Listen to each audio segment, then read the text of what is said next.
You know what I'm talking about? Exactly. Yeah, but coming for and then I spoken. I just managed to say one or two things and then I'll be out of here. Are you ready? Go here. Are you ready? Okay, it looks like me now. I hear people complain a lot about the things going on in Nigeria. Things are terribly bad, right? And then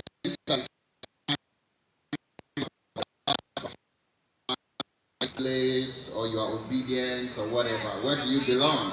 It's okay, it's okay, it's okay. Alright, that's not why we're here. But you see, as bad as things may be, things can be better for you. And that's why we're here today. A practical example is the man who just walked out of here. It's shown you that to be whatever you want to be has nothing to do with your age and it has absolutely nothing to do with your gender. But what exactly are we talking about?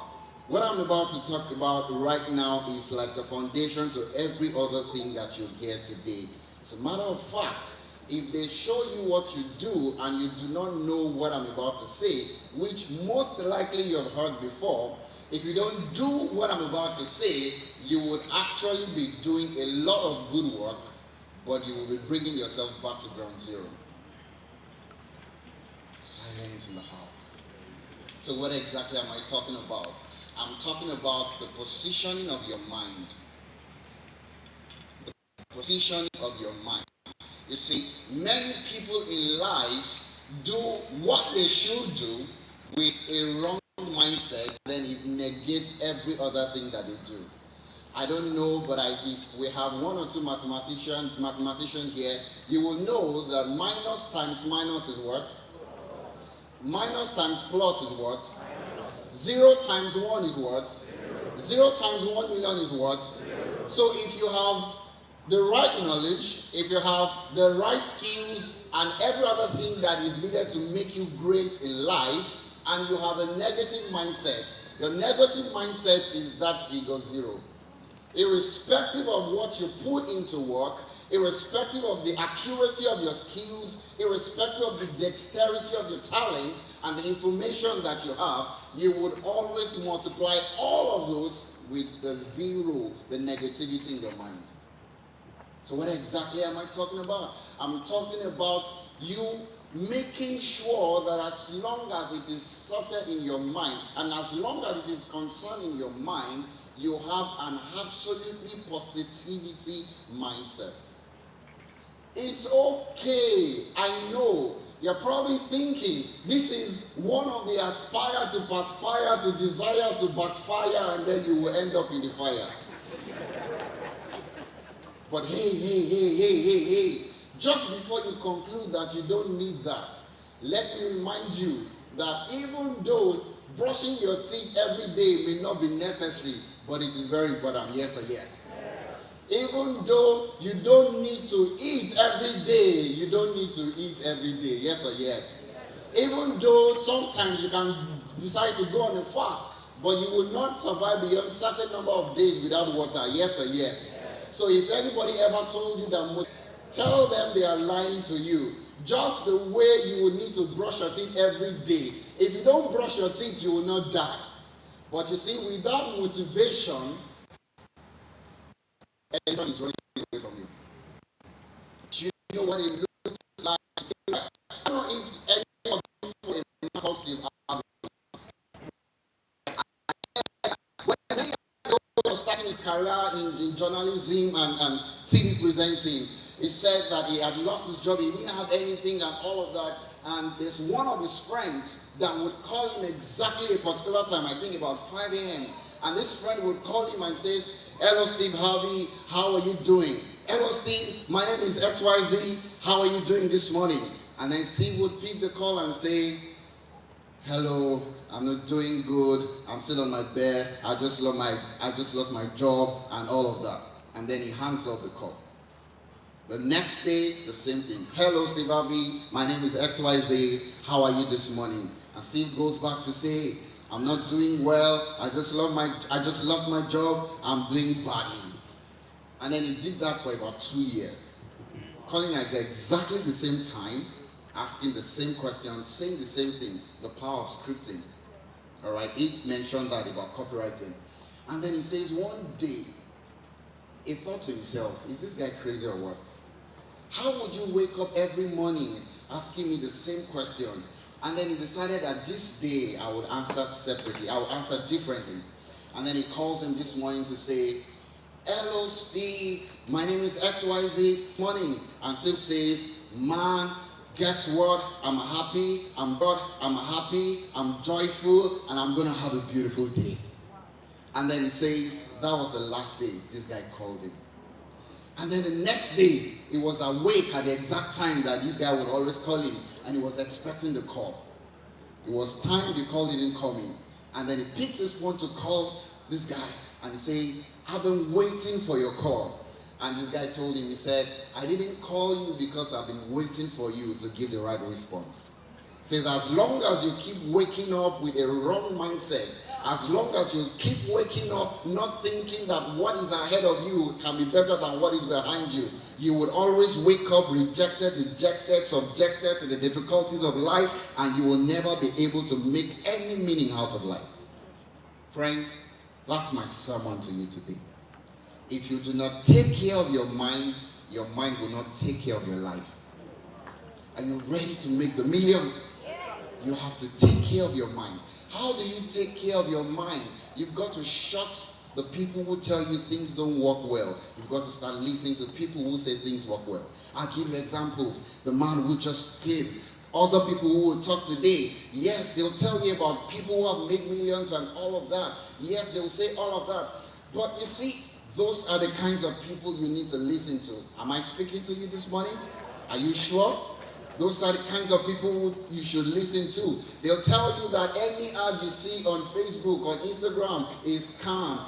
Friends, what you need to do is to develop NASA intelligence for identifying true and false. Not everyone online is fake.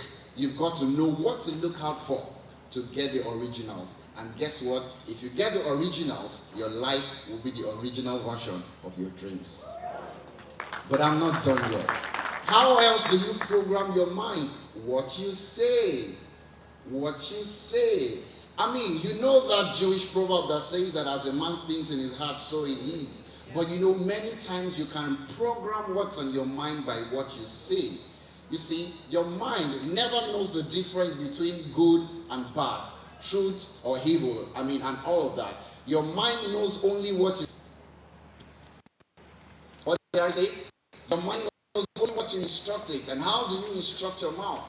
By saying with your lips what you want your life to become. So you wake up in the morning, or as I tell you the practices, as I tell you the principles to engage in, to do whatever things you want to, you use your mouth to say it's possible. Please understand, the mind is like a those days they used to computer, right? The typewriter. If you've ever seen how the typewriter works, when you punch the keys, what happens? The lever goes all the way. Yes or yes? Don't make me feel like ancient of days now. I'm a very young man and I saw these things, right? As you punch the keys, what happens? The lever runs to the side. What does the typist do? It shifts it back. That's exactly what happens in your mind. When you listen to someone saying it doesn't work, when you listen to someone say this is it, no. You now need to listen to the people who say the right things. As you listen to the people who say the right things, what you're doing is the lever in your mind is shifting. But as you listen to the right information and you say the right words, you shift it back to normal. It's called auto reset. By using your mouth and your ears.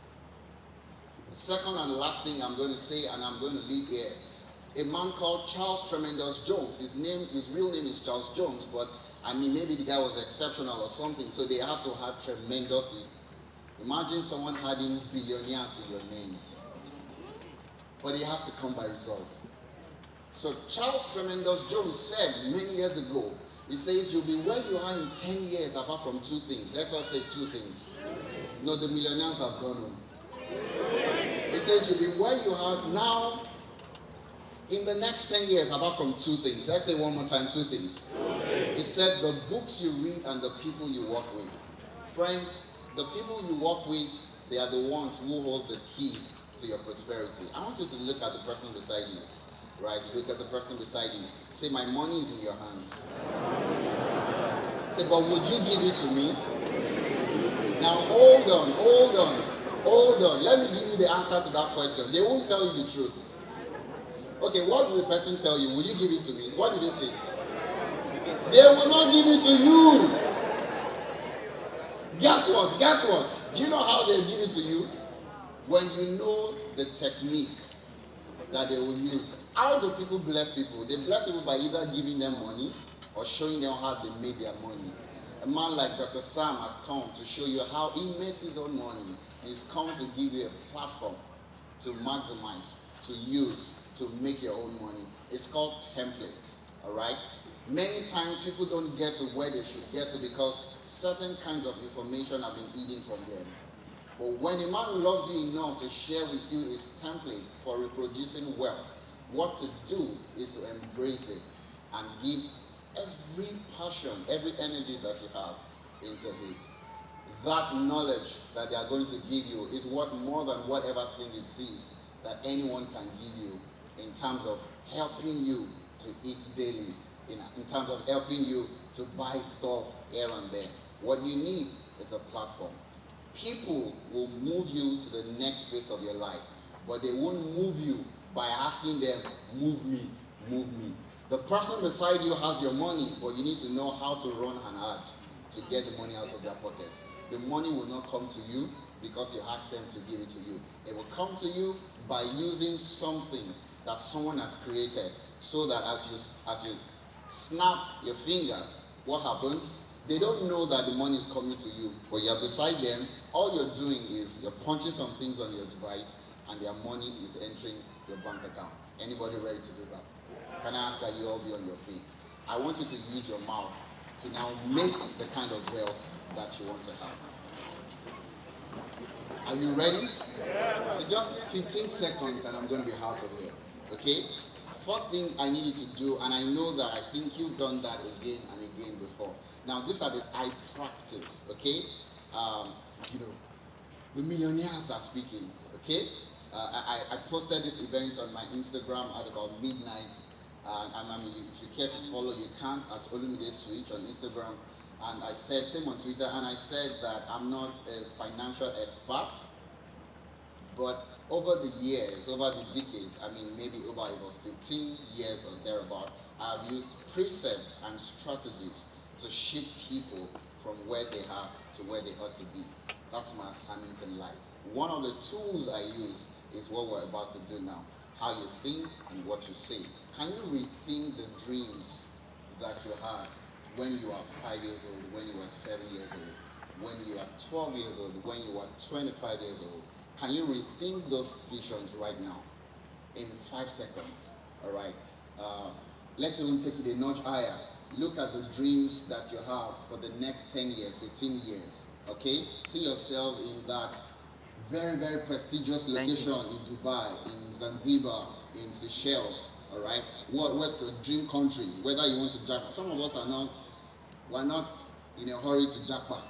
We prefer to be citizens of the world, going anywhere at any time. Are you together? Going anywhere at any time. Dream it right now. And I want you to say it out loud. Say it's possible. It's possible. Say it is realistic. It is realistic. It is achievable. It is achievable. And I will achieve it. Let's do it one more time. Say it's possible. It's possible. It's realistic. It's realistic. It's achievable. It's achievable. And I will become it. For the last time when I'm out of here, say it's possible. It's possible. It's realistic. It's achievable. And I'm going to get there. Thank you very much. Olumide Ajala is my name. Wow, please a big round of applause for him. Amazing. Oh boy. I don't see myself hammer. It's possible. So don't be shocked if you see me on Forbes, eh? It's possible. Alright. What you think, what you say, very, very profound session. DJ Mega, are you ready for me? Okay. Now, We're going to play a little game before our next speaker comes up, just to, make you relax a little bit. You've been sitting for about 2 hours to stretch your legs. Now, music is universal, right? A lot of us here, who doesn't like music in this room? You hate music. Let me see your hands. Anybody? Okay, how many of us love music? Wow, Akbala, High Life, Fuji, you name it. So, DJ Mega is going to play a song, or part of a song. And if you know the song, I know the name of the artist that sang the song, you raise your hand. And if you get it correctly, there's a gift waiting for you. Now, there are going to be 2 rounds, so we'll have just a short one now, and then we'll have another one in the course of the program. So make sure you're consistent, and then we'll see who the winner is. A special gift, I won't tell you until we're done. DJ Mega, you ready? All right, so play your song.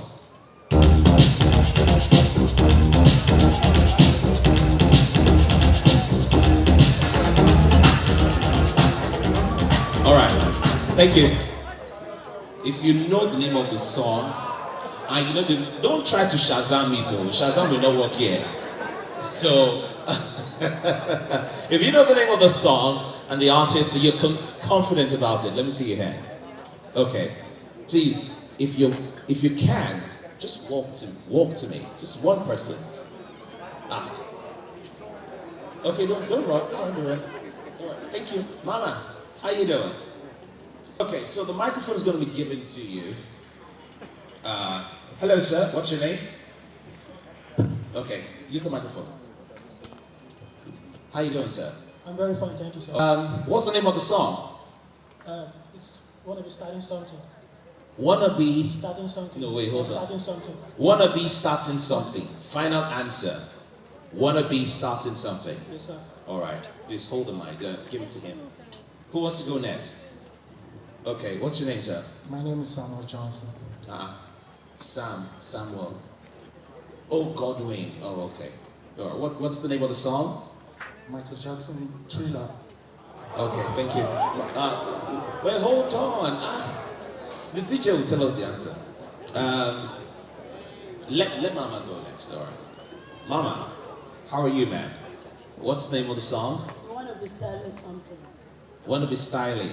Starting something. Wanna be starting something. The artist? Michael Jackson. Michael Jackson. Are you sure it's not Bobby Brown? All right. Who wants to go next? Who? Okay, final answer. DJ, so you tell me the answer. Do you have a microphone there? My name is Nanmar Huh? Nanmar Landmark Damien. Nanmar Damien. Nanmar M-A-N. Landmark Damien. I'm so sorry. Okay. Yeah, so the name of the song is Wanna Be Starting Something by Michael Jackson. Wanna be starting something. DJ, what's the final answer? Wanna be starting something. Who's the artist? Michael Jackson. Who said it first?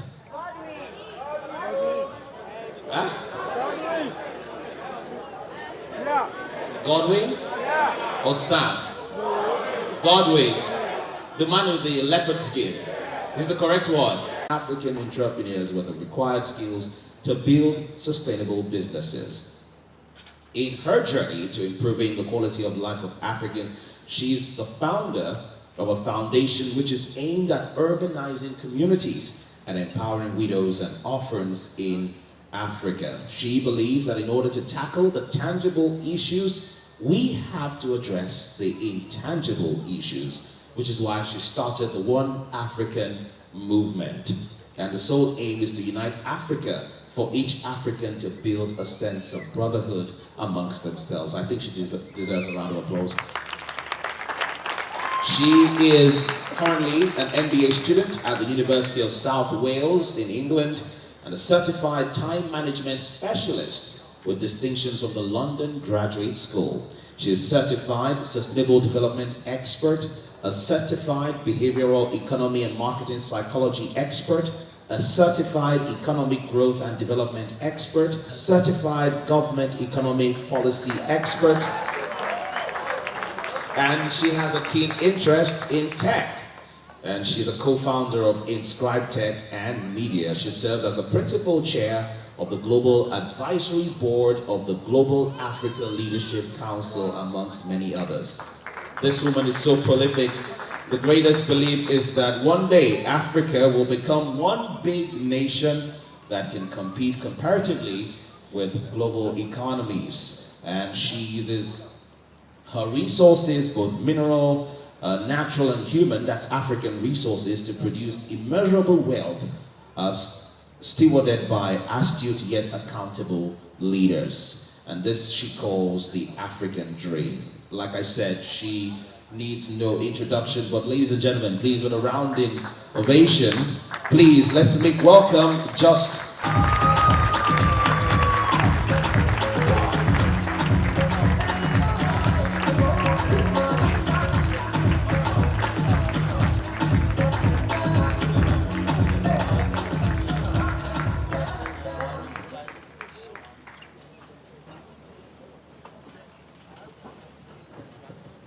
Thank you, everyone. It's so great to be here.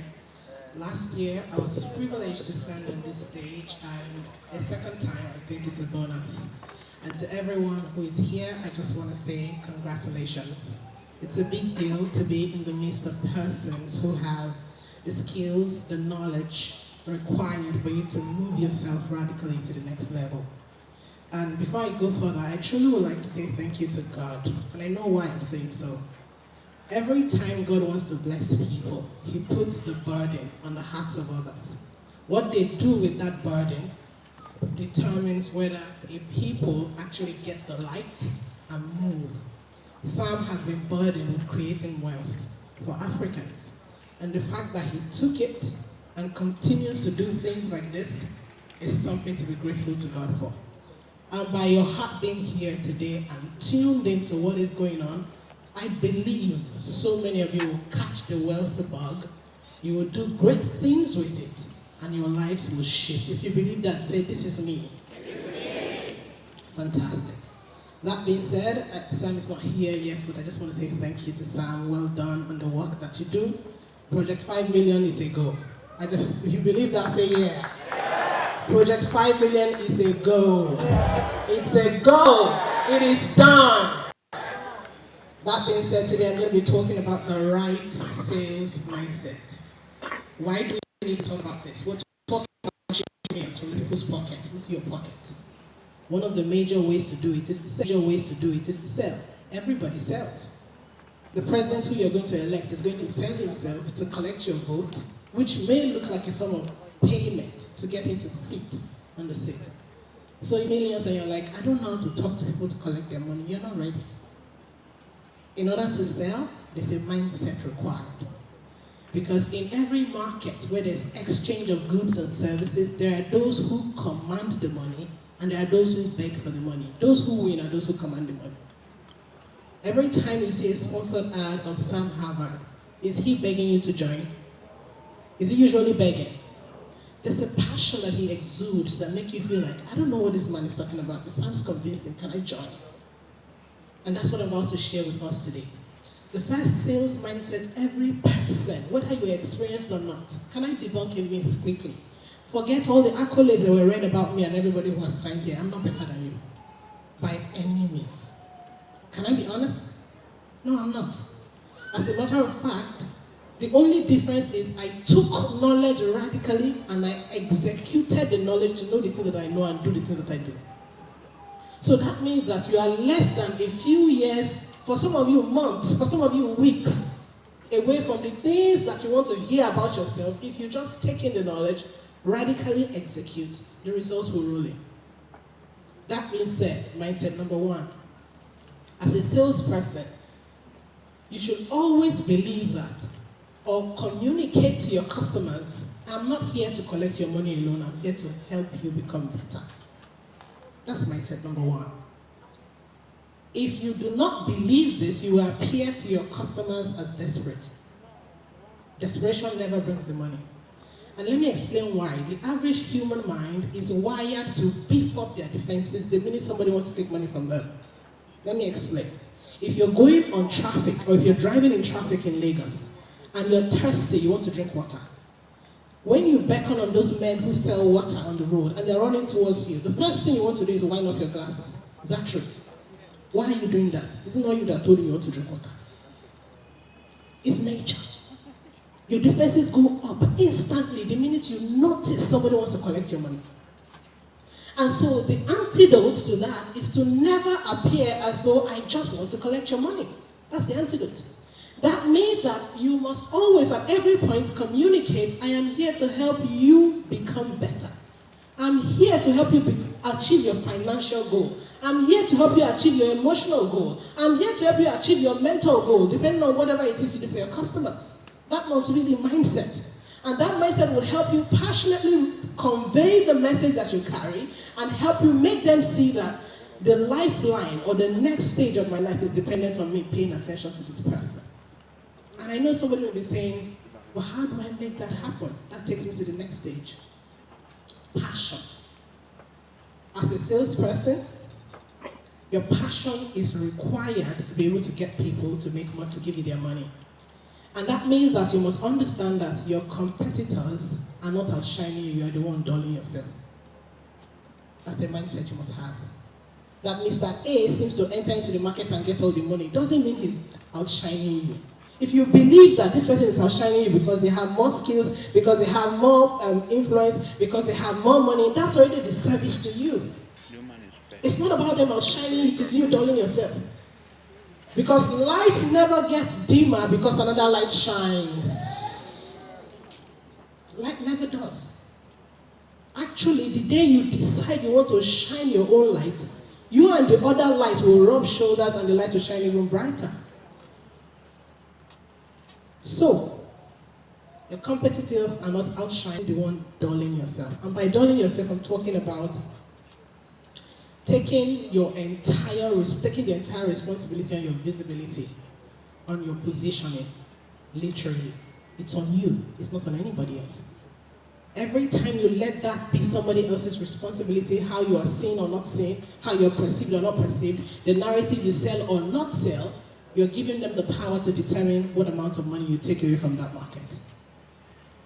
The totality of what I'm trying to say is that everywhere you enter, you decide the narrative you want to convey, and you decide what you earn based on that narrative.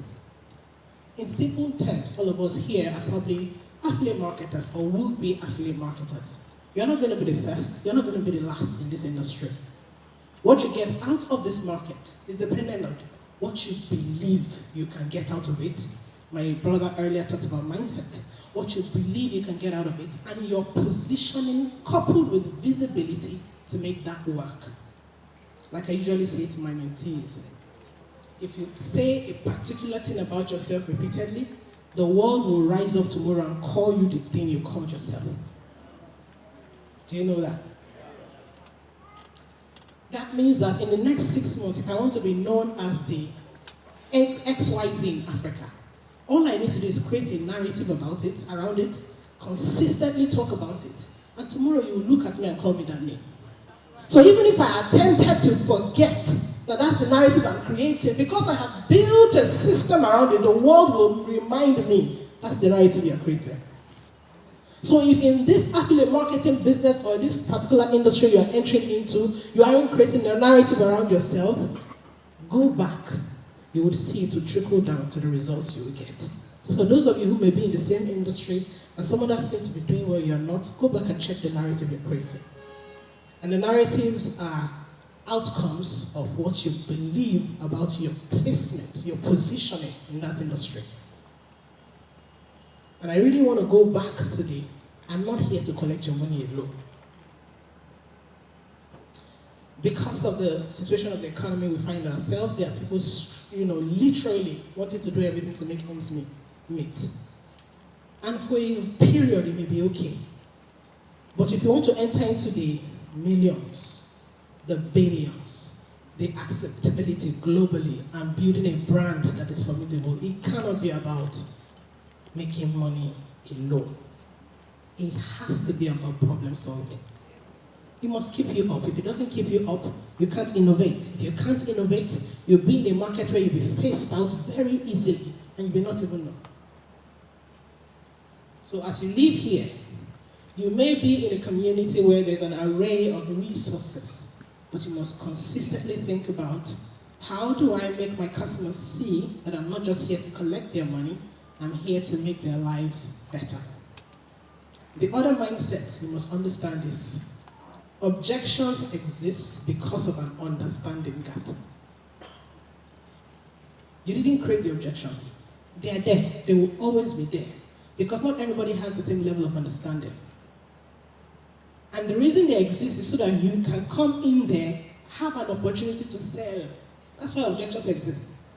So every time you say, I am selling, but nobody's answering me, they keep telling me they will get back, they will get back. You don't understand. There's a mindset there.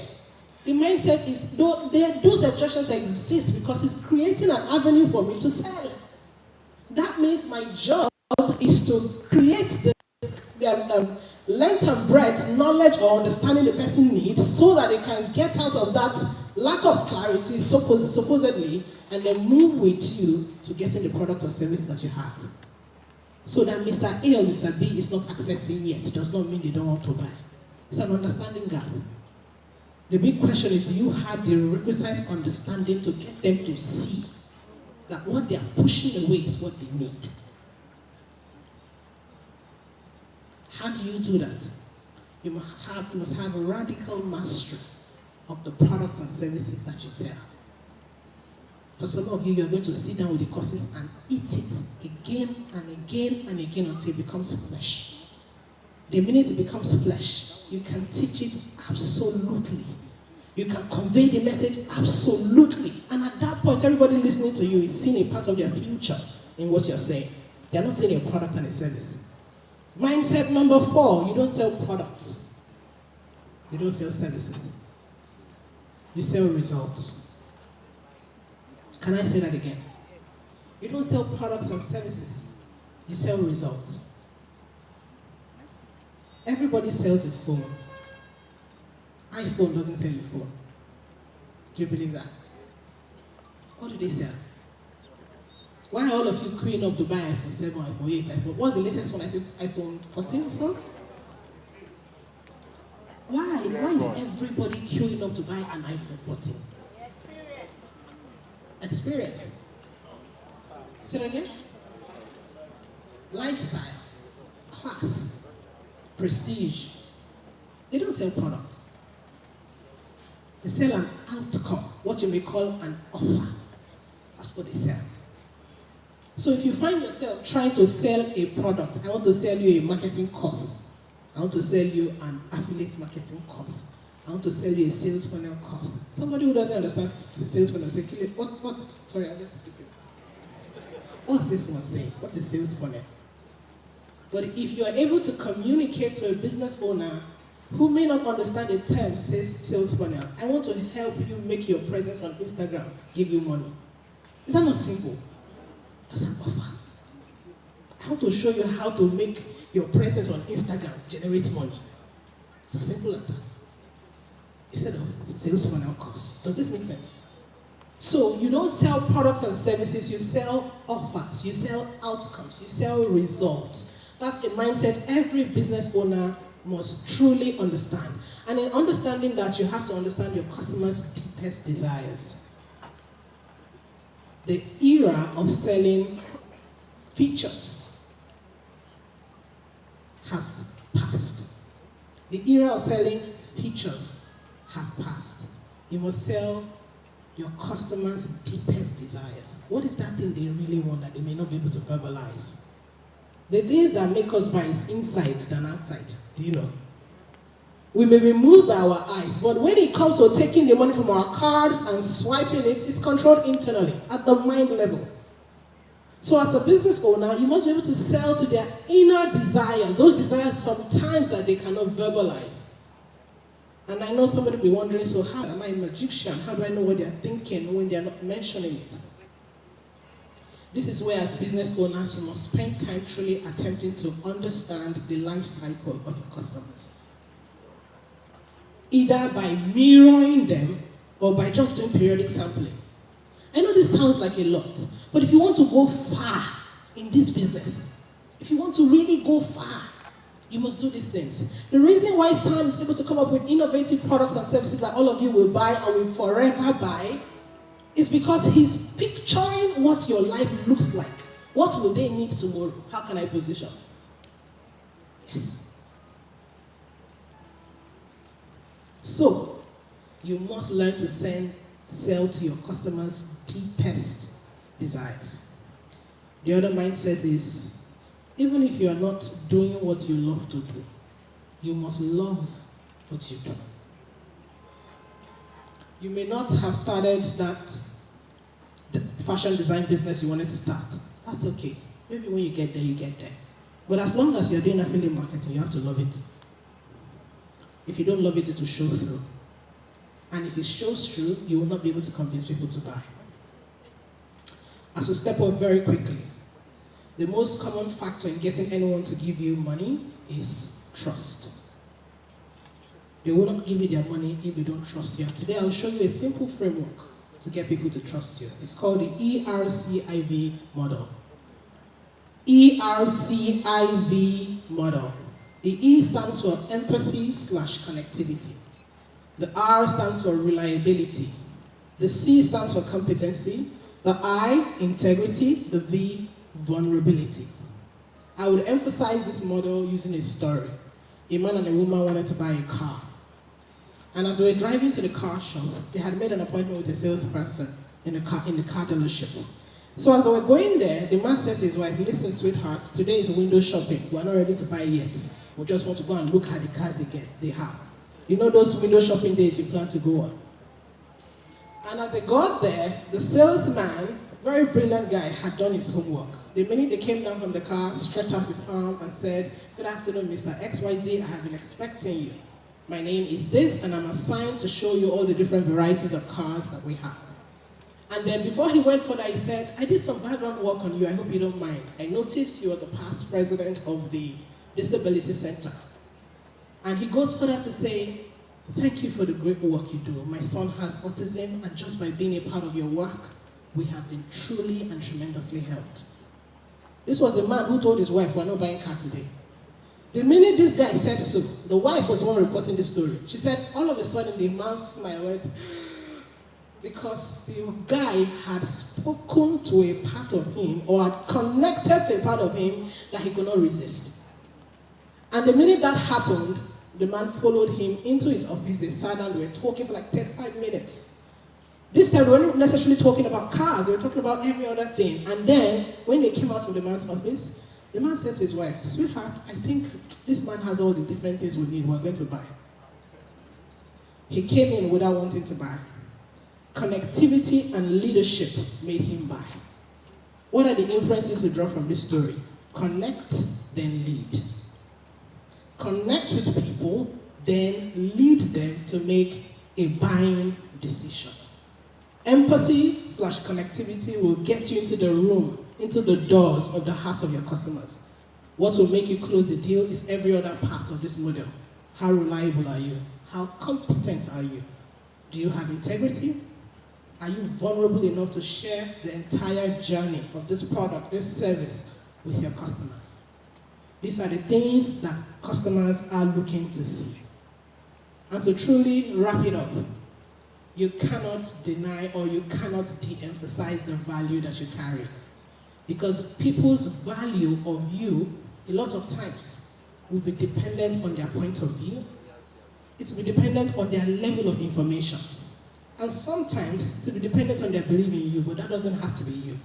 You decide at every point in time what you believe about yourself, for them to see about who you are, and own it unapologetically. As you own it unapologetically, it will transcend into every area of your business. It will transfer into every area of the buying journey, and consistently you would see who you are truly bringing in the results you want to see in your business. Today may be the beginning of the best day of your life if you decide that the mindset holding you back before ends today.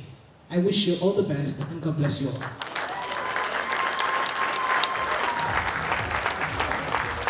Wow, amazing. Come on, please give her a big round of applause. Oh boy. Oh boy. I wish every day were a 40 Streams conference, you know? I'll be so loaded. Thank you very much, ma'am. So, Just eBay is phenomenal. I'm sure you already have an idea. And all she has to say cannot be summed up in 10, 15 minutes. So she has 2 books she came with here. Not all the books she's written, but she has 2 of her products. You can get them for a token.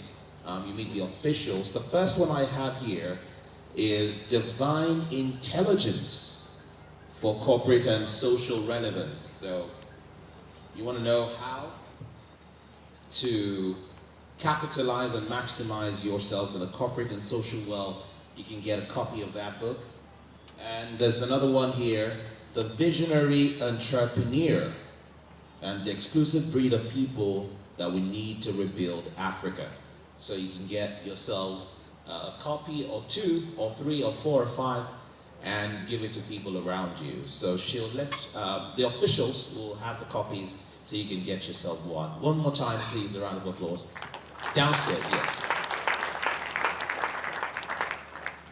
All right, so we have one more speaker to come up before we have just another session just to stretch our legs and all. How many of us remember that old song? My head, my shoulders. What? My head. Some people don't know it. My head, my shoulders. Wow, some people don't know it. If you don't know it, let me see your hand. Of course, everybody should know it. Well, so today we're going to stretch. So please, everybody, let's stand together. Everyone stand to your feet. So we're going to stretch ourselves. So those of you who haven't gone to the gym all week, this is your escape route. So we'll do it together. My head, my shoulders, my knees, my toes, my head, my shoulders, my knees, my toes. We clap our hands and stomp our feet, all right? So let's go together. 1, 2. My head, my shoulders, my knees. Some people cannot bend though. My toes, my head, my shoulders, my knees. We clap our hands, we clap our hands and stomp our feet. A big round of applause for yourselves. You may be seated. Thank you very much. I saw one man at the back there. One man was doing like this.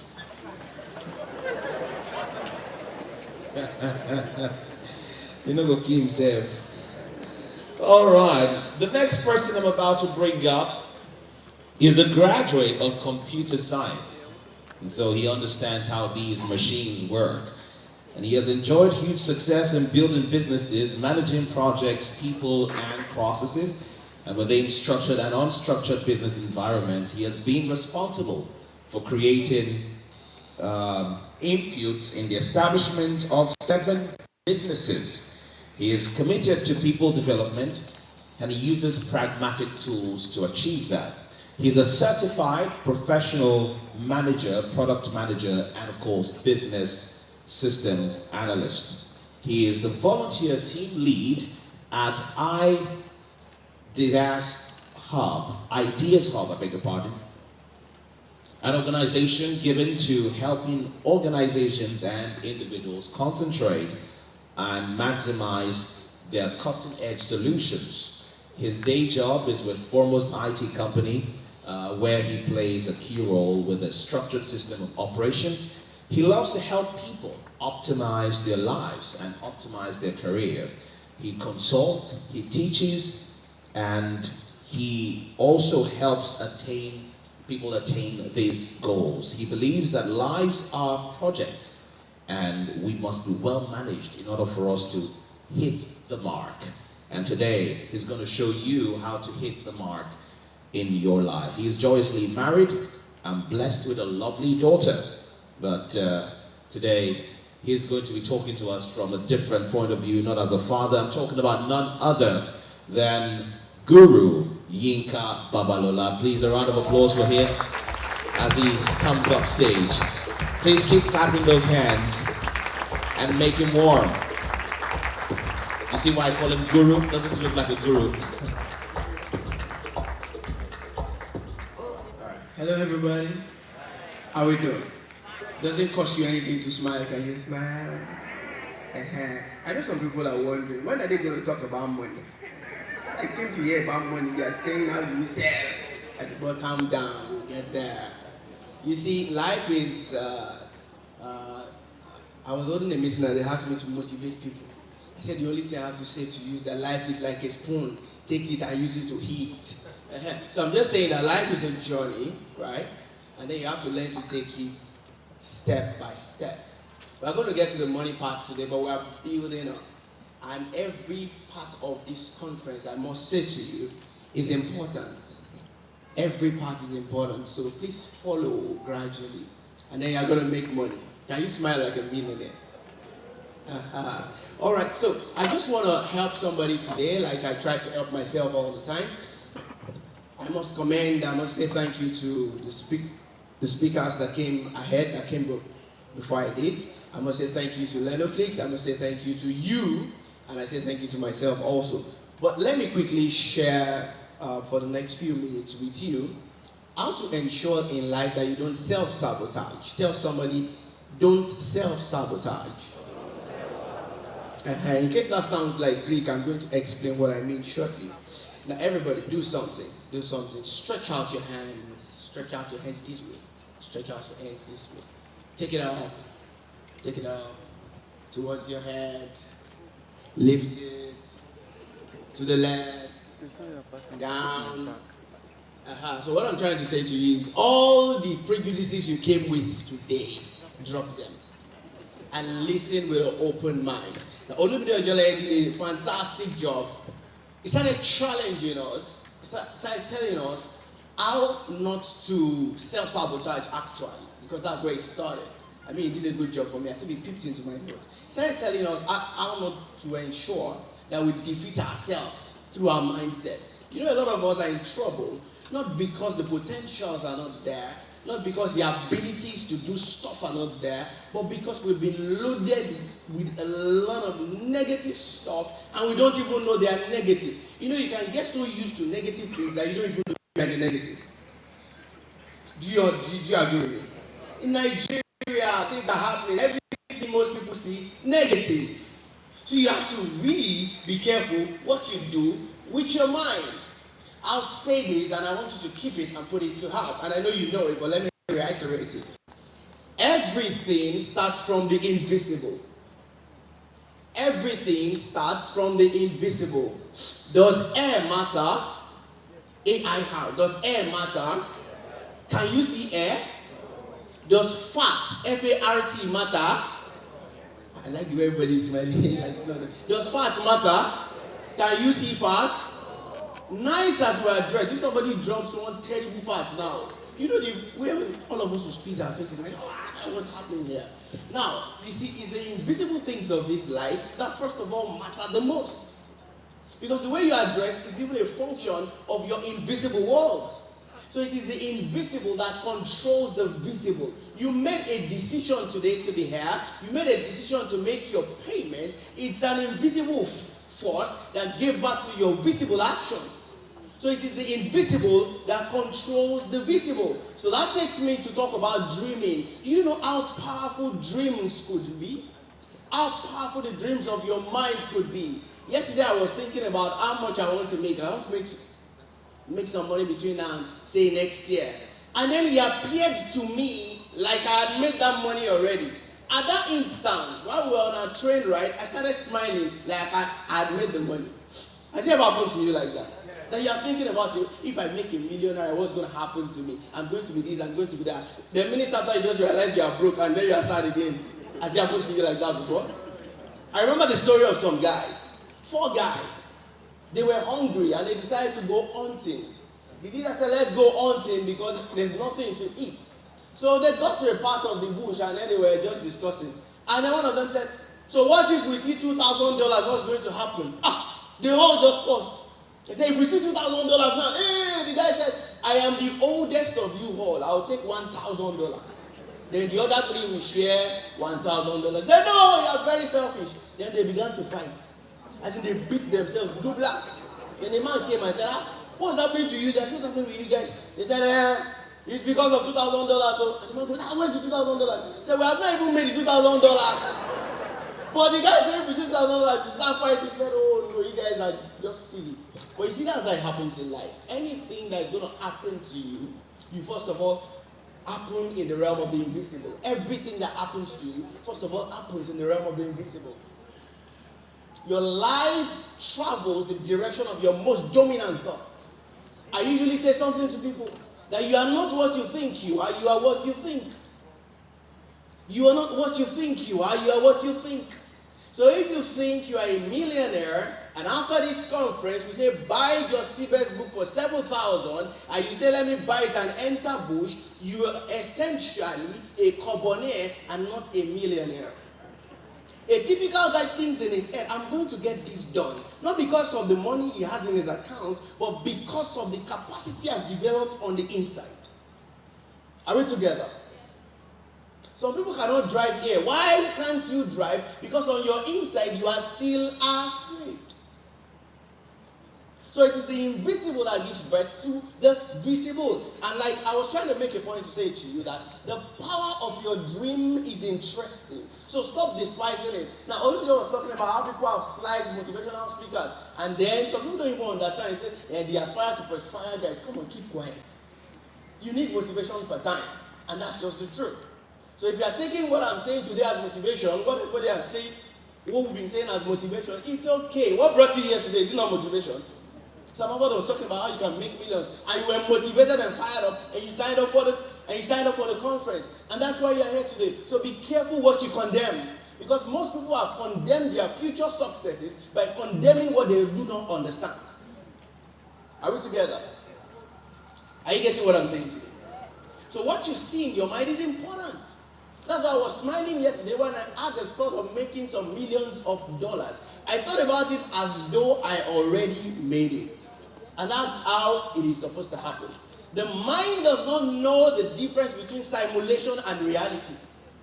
Let me say that again. The mind doesn't know the difference between simulation and reality. If you say to yourself today that in 1 year's time, permit my grammatical expression, I am going to be this, your mind sees it as though you are that thing in 1 year.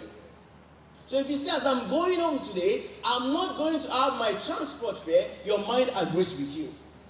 If you say that in 2 years' time, this is what I'm going to become, and you say it with all element of seriousness, your mind will take it that way. There's something I told somebody. I said, experience the experience. Tell somebody, experience the experience. Like I said, anything that happens in the physical, first of all, happens on the inside. So if you can experience it on the inside, and you can pump in requisite energy for that stuff, you will achieve it. Are we getting it? Are we together? So now, to the points I want to make as I wrap up this session.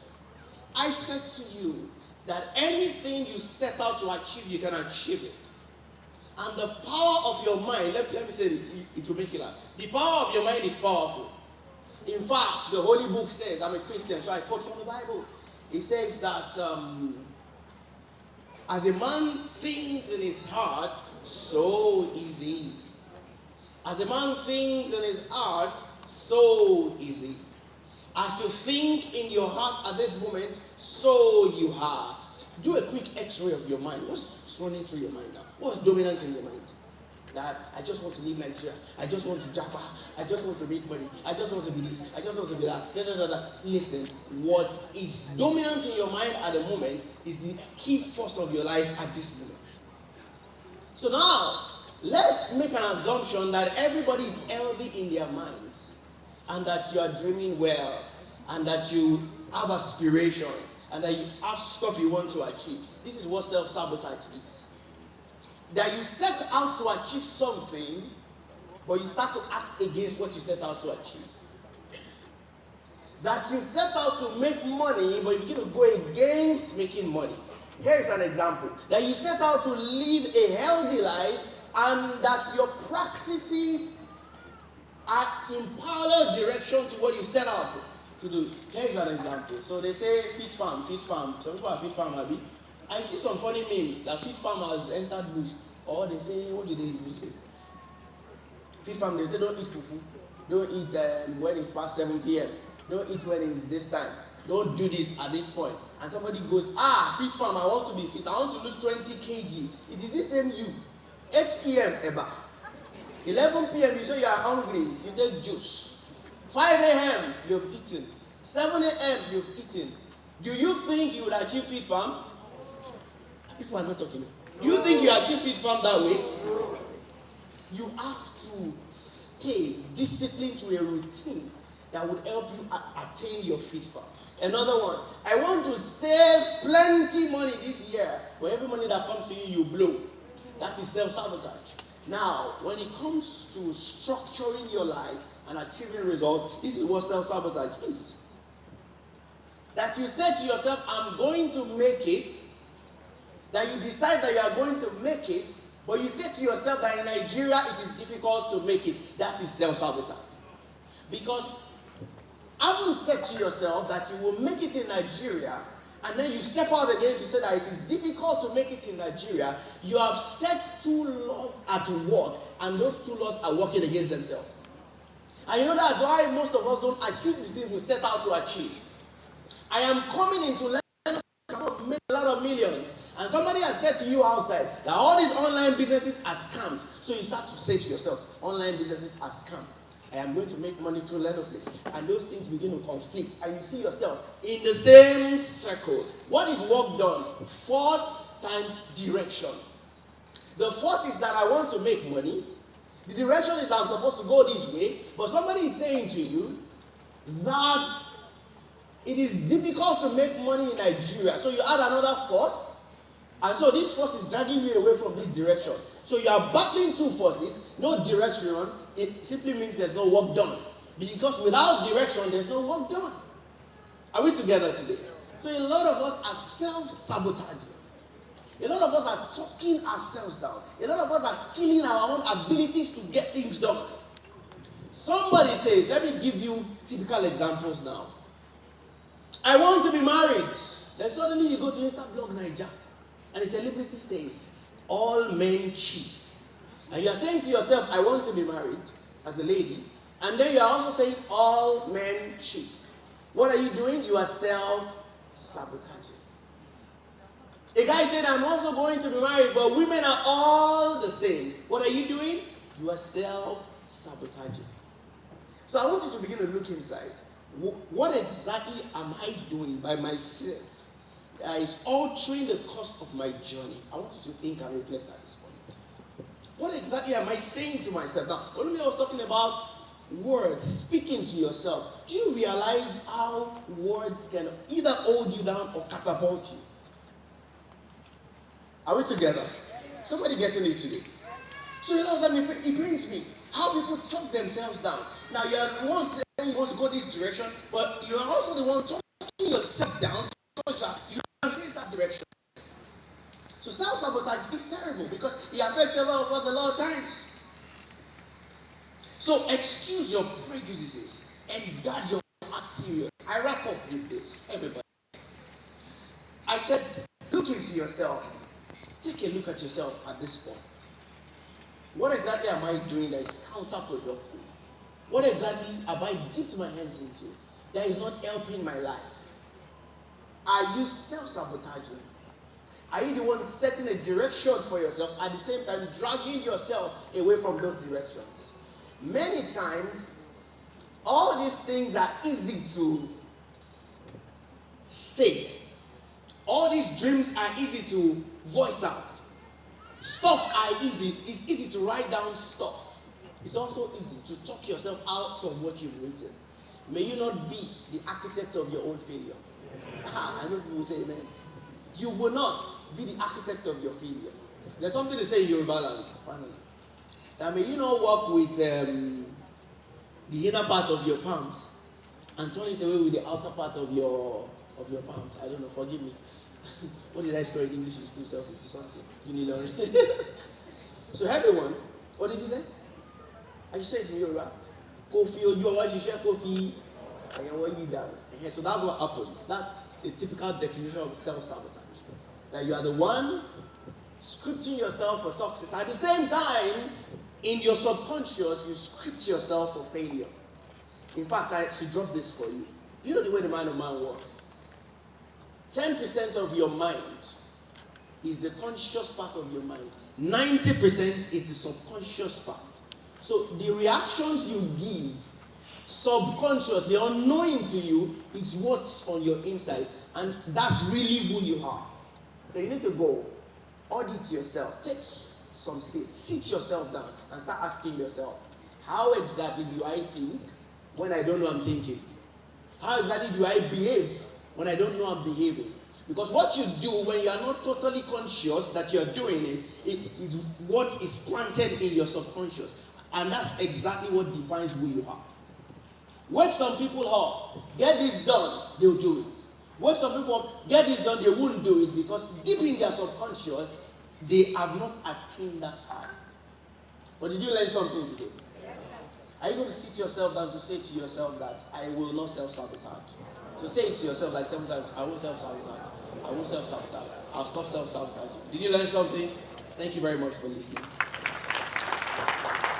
Thank you very much. A big round of applause for him. The Yoruba adage says the bug that's eating the vegetable is inside the vegetable. What kind of proverb? If you don't know how to translate it, just see me with $1,000, I'll translate it. Very easy, right? All right. You having a swell time today? Are you? All right. You know, before we talk about money, it's important we just prepare our minds, because by the time the money comes, you know, some people might just have different relations, so we don't want that to happen. So we're trying to give you the right mindset before we talk about money itself. Anyway, it's not just all about us talking about mindsets and goals and visions. There are other people here who have amazing gifts, and one of them is about to express her gift. And what she does is to use words to evoke emotions. Words are the things we use to provoke emotions. If I tell a person, you are mad, the person would say, you too, you are mad. I didn't have to do anything, I only said, you are mad. And if I tell you, you are rich, what will you say?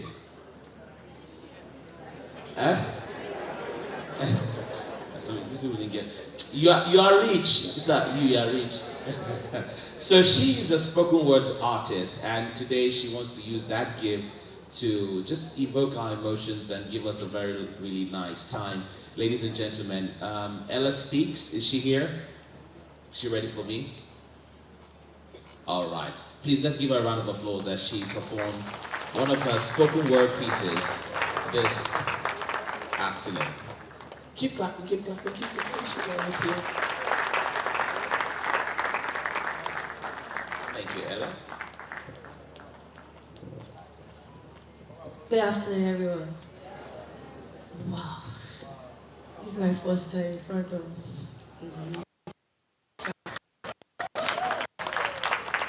My name is Ella Speaks, a spoken word artist and a poet. So this afternoon, I just want to tell you, or to change our orientation about digital skills or online business. You know, most of us call it scam.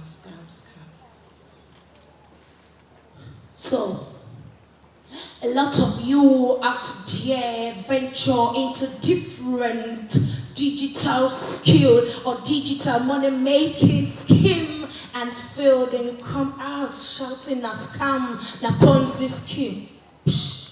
Who tell you say na scam?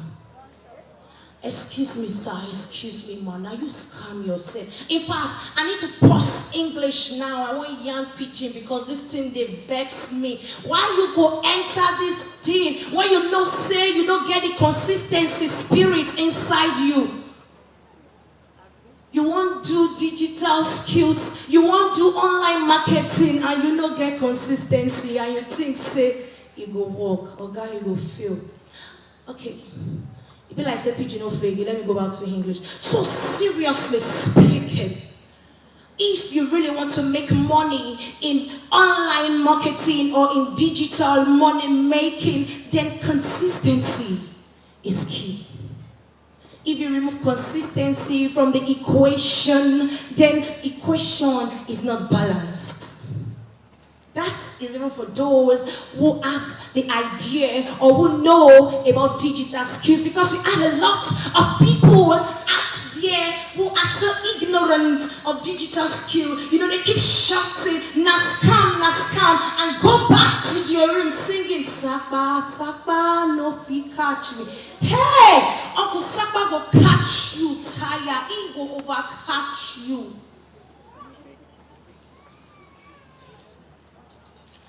Let me tell you something this afternoon.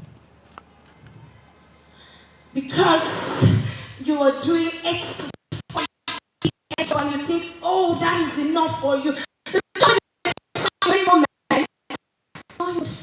Fear no catch you. One thing that should just ring in your mind when you know you want to venture into digital skills or into online marketing, affiliate marketing, is consistency. Digital skills, online marketing, no scam. You are the scam because you enter it thinking that you can get money immediately and get profit immediately as you enter. Sister Sabrina, brother Sabinus, the investors, be calming down.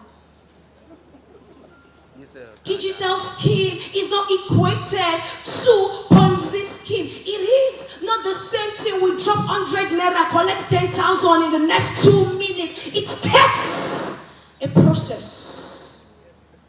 And in that process, consistency is key. Even if you follow the process without being consistent in the process, then trust me, the process is nothing. I hope with these few points of mine, I have been able to convince you and not to confuse you that digital skills is not a scam. Online business is not a scam. And consistency is key. You see, when you know this and when you have this at the back of your mind, you will flourish in that online business. Be consistent and keep calm. That money will come. Don't rush. Calm down. Thank you very much. But Ella, you look calm. You said we should calm down. You're not calm. Oh boy. Let me try and imitate her. Please don't laugh at me. Alright. When you come to 40 streams of income conference, you must be ready to stream on YouTube. A big round of applause for Ella. That's amazing. It's not so easy to do that. Stringing up words on the spur of the moment, very difficult to do. Now remember, there's a hashtag we have for the conference. It is LAP check-in. That's LAP, or like to just say lap check-in, but LAP check-in. So whatever video you do, picture you take, please use the hashtag online so that we can, publicize this and let people know that there are platforms where you can still learn how to make legit cash and no be scam. All right. So we have a second microphone. Ladies and gentlemen, please let's welcome energetic EJ. She's joining me off stage right now.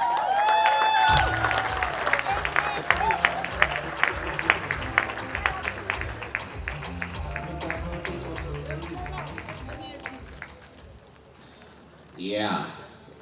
So we successfully got you on the plane and brought you back to Lagos in Nigeria. I call her the energy because you can't be with Ijura and not, you just must catch the vibe. Is it not? Yes. Okay, yeah. So how are you today? I am fantastic. As you can see. Absolutely. You look fabulous, by the way. Thank you. Gracias. Shukran. Yeah, so EJ, what's coming up next? Because I know, a lot of people here have expectations, people who Absolutely. need to upscale their income, who need to do certain things right now. Perhaps they're even in a financial trouble they need to get themselves out of right now. Absolutely. Like even when we had the intro session, right, we had two people who just came vulnerable, like, see, I'm not happy, right, with the things or the way things are. And I mean, we can all relate. It's either we were there, we came out, and we're now back in, or we've just, just finished one battle right now. We're just rearing our heads again. So we can relate with all of these things. And so right now, and I know like everybody's like, hey, you people said 40 streams. So what are the streams going on? That's why we're here. Right. But just like my brother that just left the stage, Mr. Yinka said, that see, we have to prepare. You also mentioned it. There is a preparation.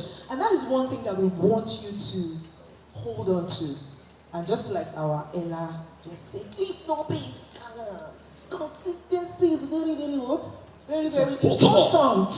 And to be consistent is actually to be patient, right? Yeah. So it starts from here. So be patient with us. We're going to get to those 40 streams. And funny enough is that some of you even know some of them, but you probably are not thinking about it. And so what we want to do with this is to bring your attention to it and then show you how, right? Some of the ways that some of us here have done it. So right now we're going to go to the next segment, right? So yes, we're gonna EJ is gonna call up all our speakers and people who are gonna be on the panel, and we're gonna ask questions, and you're gonna listen to them speak from a different point of view.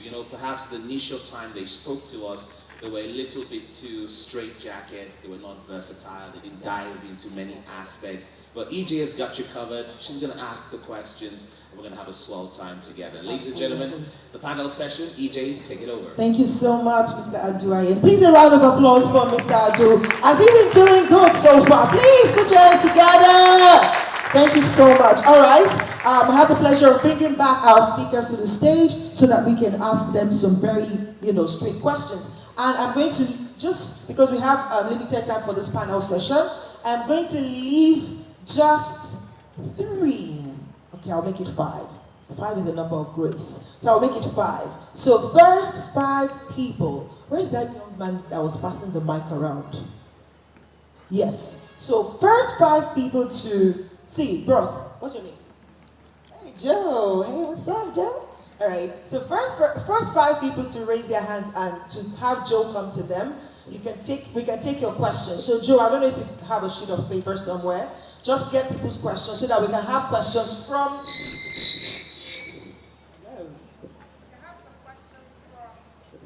From the audience. And your questions are going to any of the speakers that have already spoken. So if you have a specific question for them, quickly raise up your hands. Joe is going to come to you to get your question. But I'm not even standing in front of the mic. Where are we getting feedback?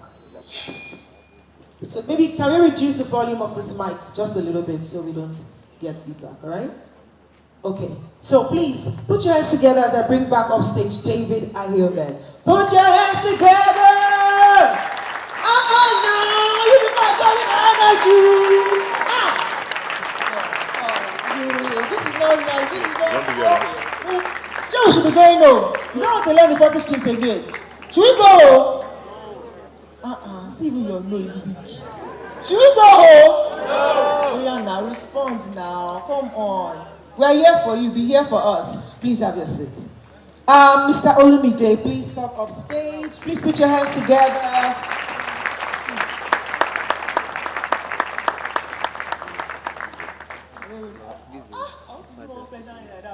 Don't worry. Mama Just eBay, please go. Please put your hands together for Just eBay. And then put your hands together for Mr. Yinka. Please come forward. And then let's have this conversation. Please keep clapping until they are seated. Thank you. Thank you for your cooperation.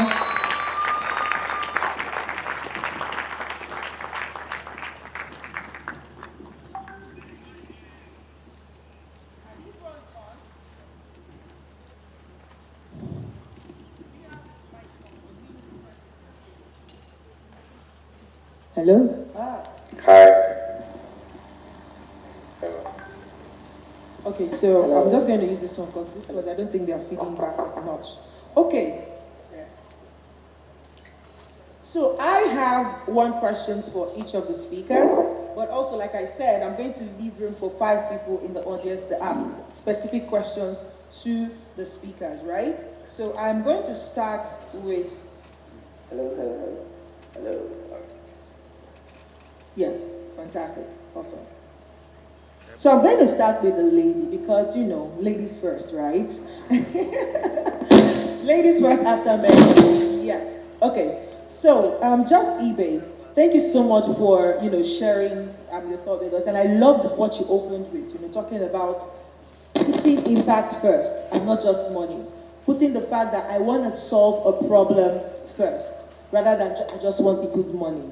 Now, I feel like some people might be here, I'm like, okay, really, what problem am I able to solve? So in a nutshell, are you able to just point us in direction? How can we look inwards to see what problem that we are capable of solving before even thinking about, how we can plug in income generation to it? Thank you very much. Can you hear me clearly? Okay. So the first stage to solving problems is to think about anything that you have successfully done for yourself. Anything you have successfully done for yourself. It could be a talent, it could be an experience. Say you have worked in a place for a long time, and by working in that place, you have seen the organization you work for solve problems or profit solutions. That experience can be packaged into a solution for others who may not be direct customers of the organization you work for. Let me give a typical example. I used to be in banking, and I used to be in banking for so many years. While I was in banking, our core solutions were customer service, financial services, and maybe some loan services, like you may call it.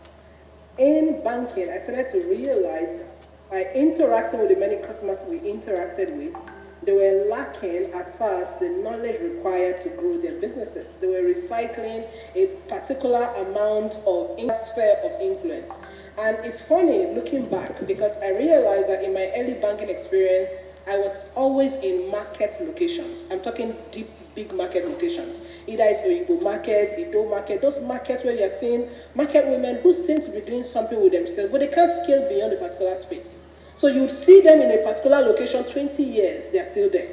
And they're still doing the same exact income bracket. And you're asking yourself, the reason these guys are here is because they don't know better. So that began to spark different kinds of interest in me as to how do we help these people become better. So from the experiences I gathered in those market locations and then moving into hybrid locations, corporate locations, locations where they're a lot more versatile and upwardly mobile business, consulting solutions, how do I truly help them move their sales? How do I help them get more customers? And then this birthed what you may call a consulting career that I have run for the past 6+ years. Now that's an experience. An experience that I packaged in partnership with a skill I had. I like to talk, it's my everything. Do you see? So I packaged that with a skill I already had and it turned into a solution I'm now solving for people on a global scale. You may not have that experience, but you may have a talent like speaking. In case you don't know, if you have ever been told you talk too much, you better go and kneel down and do thanksgiving to God. If you have ever been told you talk too much, go and kneel down and give thanksgiving to God, because one of the most celebrated men that we know today, Tony Robbins, we celebrate him because he talks too much. If you call him to speak at an event, if you don't have $1 million, he's not going to show up. He talks too much. How do you move that skill and turn it into a solution? Begin to enroll for programs, for courses, for things, and learn from people who have done it successfully. How do they move from just talking?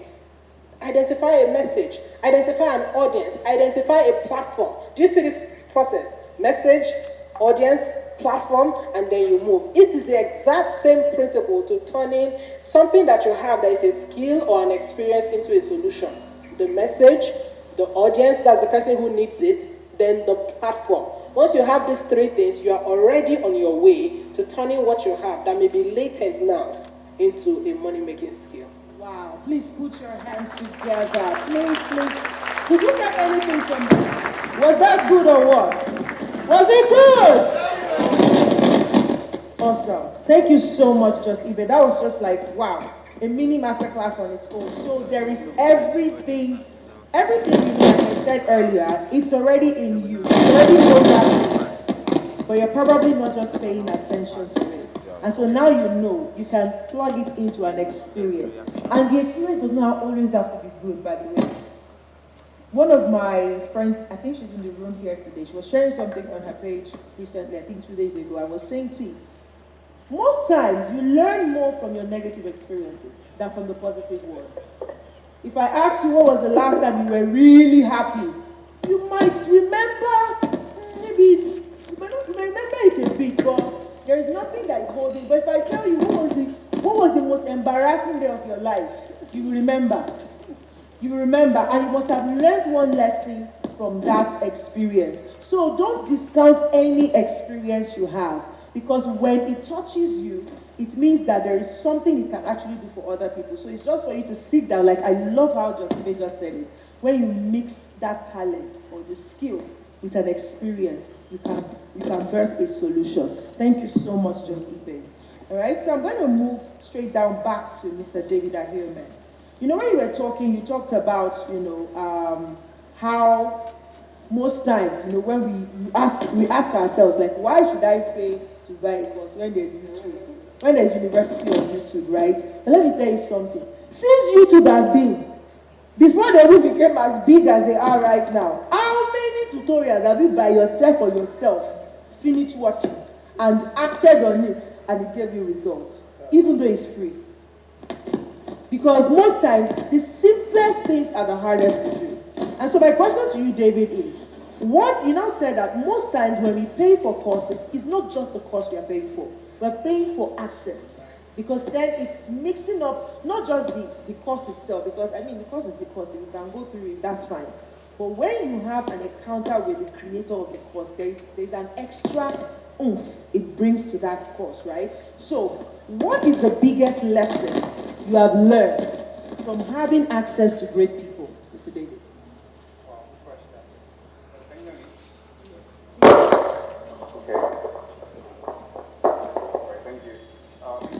That question. I remember back in 2020, like I said during my talk, I didn't believe that I could pay anybody online for anything. All right, and for a long time I struggled bitterly and terribly. You see, when I was looking for a mentor, because I had a mentor between 2018 and 2020. And his methods were go out on the street, share flyers, and get people to attend your seminar. And that didn't work. So I was looking for somebody who resonated with me, whose values and methods aligned with mine. I wanted to do something online. I always believed that it's possible to sit in your house and make money from the comfort of your home.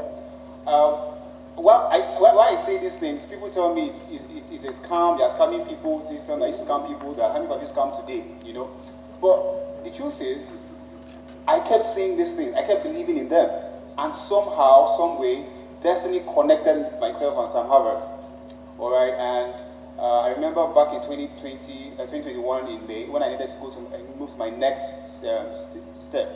And we had a 1 hour conversation. What he said was that, David, you need to go big, you need to do big.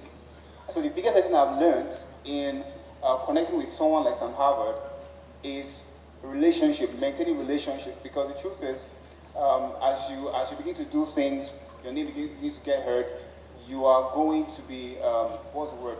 People are going to, tests are going to come, you're going to be tested. Your character, your integrity are going to be tested. So, but if you can build relationship, you can maintain relationship, I think that's what has helped me so far. My career. Absolutely fantastic. I love it. Like, you can't even joke with relationships because you are 5 people away from your breakthrough. 5 people, just 5 connections. So somebody that knows somebody that knows somebody that knows somebody that knows somebody. So if you're that kind of person who is quick to shut people up or to bring people down, you are actually just shooting yourself in the foot. But if you pay attention, and somebody was saying that one of the biggest currencies, I think it was one of my mentors saying, one of the biggest currencies that you can have in this life is relationships. Because what you say about yourself has very little weight compared to what others say about you.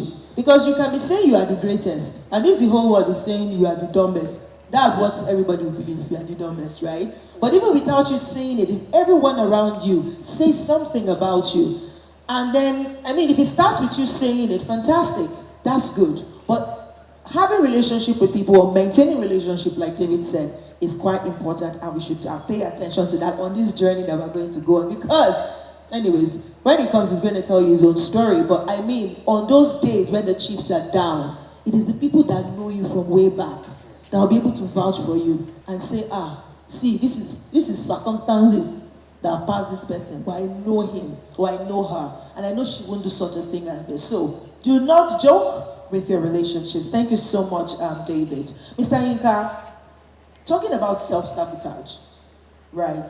What are some ways that we can take proper audit? I remember when you said when we were rounding up, like, we need to sit down and take an audit.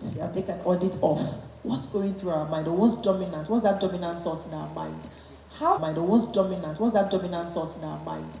How can we really take audits? Because you said it, we've heard it, but we don't know how. Can you point us to 1, 2, 3 steps that we can take, practice, even from this day, to say, okay, this is how I want to be taking audits, and maybe just separate some time every day? How do we take an audit of our minds?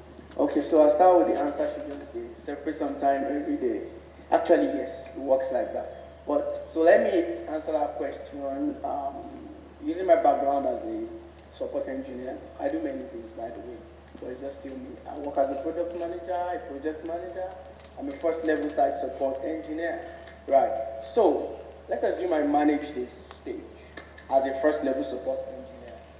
I'm responsible for ensuring that these things are working fine. I can do basic troubleshooting and what have you. But when it's beyond me, I escalate it to someone that can help me, a subject matter expert. Now you are I posted something on my Instagram account, I think it was last week or something, that participate in your success. Number one thing is, don't deceive yourself. We know that you're a big boy, but you know you are not big. Tell yourself, I know I am not big. Simple as that. I can be big.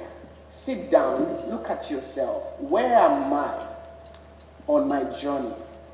Oh, do I even have a journey? You know, those are the things I tell myself. I don't think I have any journey. So now that I've identified my problem that I don't have a journey, how do I get myself on a journey? So sit with yourself, take stock. Your mental health, your spiritual health, your academic health, your career. Take stock. Stop deceiving yourself. Ask yourself, where exactly am I?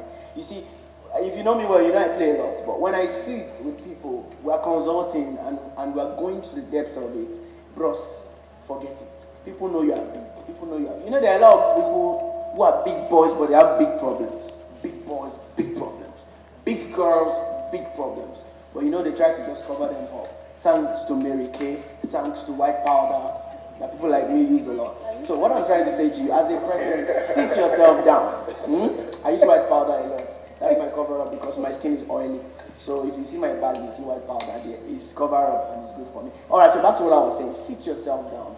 Ask yourself, where exactly am I in my journey? An example, your finances. So I'm supposed to be financially free, but I'm 2 million naira in debt. What am I doing that put me 2 million naira into debt? I did my wedding. I invited everybody. I didn't have enough. I was stupid, but now I'm not stupid anymore. So how can I cross from minus 2 million into 10 million plus 10 million? Be sincere with yourself. Now, trying to figure it out sometimes can almost scatter your head. Then you might now need to escalate, like the example I was giving. You have people like Energetic EJ, you have people like Olumide Ojele, you have people like me. The sad part is I've closed my NGO. So I now collect money from people to do such things. So if you need help, escalate to people like us. Before, I would just ask Olumide, no problem, we'll get it done. We'll get it done. Me and him. But we have closed our NGO now. We collect money from them. But then, on a serious note, like David was saying, about relationships, Sam Abad is my friend, but I won't take him for granted. But if you need to meet Sam Abad and you know me, already you meet Sam Abad. So there are leverages you could take. But if you need to seek help, seek help. I'll say this finally. Don't be stupid. You have bought perfume for 50,000. Consultancy to make your life better, 50,000. You wear perfume, perfuming is your problem. Go and meet the consultant and pay the 50,000 and get better. All these things can be hard, but it's the truth. So that's it. Wow. Do you want to make that clap? Clap it well now. Clap it with your chest. Are you afraid? What a fantastic answer. Being honest with yourself. Like, if everybody did deceive you, not to deceive yourself. Like, it's like, and that's just kind of conveniently segues into the question that I want to ask you, Mr. Olumide. Because I can totally relate, when you talk about the mind block. When you're saying, see, you cannot go beyond what you can conceive in your mind. If you cannot see it or cannot house it in your mind, it's not going to be your reality, no matter what anybody says, right? So, but then, how can we become more aware of our minds? When you talk about the power of your mind is powerful, how can we really wield that power to our advantage? Because it's powerful, and life is two ways. Yeah. So, all right. I mean, that's a really fantastic question, and I'm really excited about that question because I have an opportunity to help people where this is concerned. How do you come to self-awareness of what's going on in your mind? So raise up your hands if many times when you are having your bath in the morning or when you are sitting on the toilet seat and then you have a lot of ideas come to you. Let me see your hands. All right, fantastic. You see, the problem is that you don't know your peak periods. You don't know your calm periods. You don't know your busy periods. If you're able to identify the times when your mind is calm, that's the best time to leverage on your mind. That's the best time to know what is going inside of your mind. You see, like you have a thermometer to read the temperature of your body, you also can have a thermometer to read what's going on in your mind. A good time for that is when you're in your bathroom. And it's not about the bathroom, it's about how that your mind is calm at that phase. So what do? Always learn how to create an environment that calms your body down. You see, because if you cannot sit yourself still, that's the problem. Many people are busybodies. That's the problem. We can't sit down to think. Someone said that of all the rooms in the house, the only room that is unoccupied is a thinking room. People hardly use that room. And you cannot go forward without using that room. In fact, that room is like the power engine for your well-being. So how do you come to that self-awareness? Create a conditioning, all right? Condition your environment. Find stillness, find calmness. Sit yourself down occasionally and then just try to listen to the rhythm of your mind. Some people do this by practicing yoga. Yes, there's an extreme part to it, but there is the healthy part to it. So sit yourself down. Some like to call it meditation, okay? Just sit yourself down, that is it. But the power in when you're in your bathroom is that whether you like it or not, you have to sit still. Sometimes, and some people will bear me witness, sometimes for you to release that last issue in your bowel, do you know what I'm talking about? No, now, don't follow this thing. Do you know what I'm talking about? Yes. For you to release that last issue in your bowel, you need to focus. And what? Concentrate. It's coming.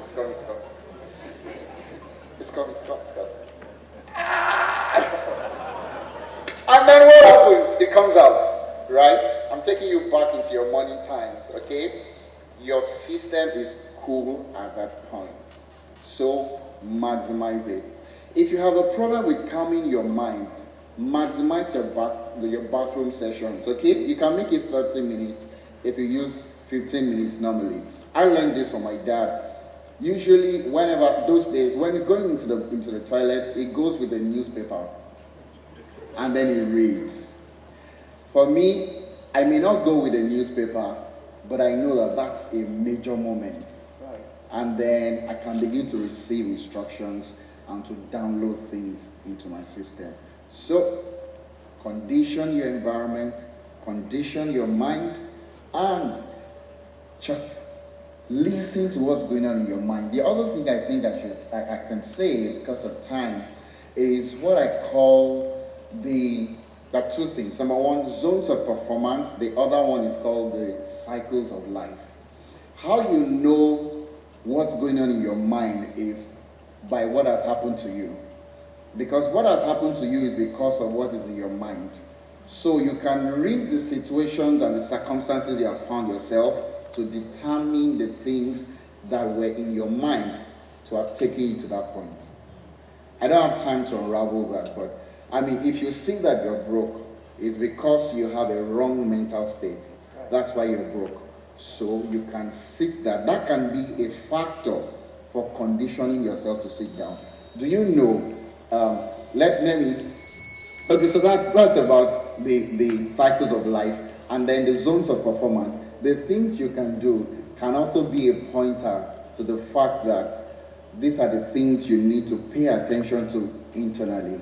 The last example I wanted to give was, do you all know that some of the leading tech giants in Nigeria right now, especially some of the young boys, they came up immediately after the pandemic struck? How did that happen? The pandemic was a forceful reset for each and every one of us. You didn't have time to go outside.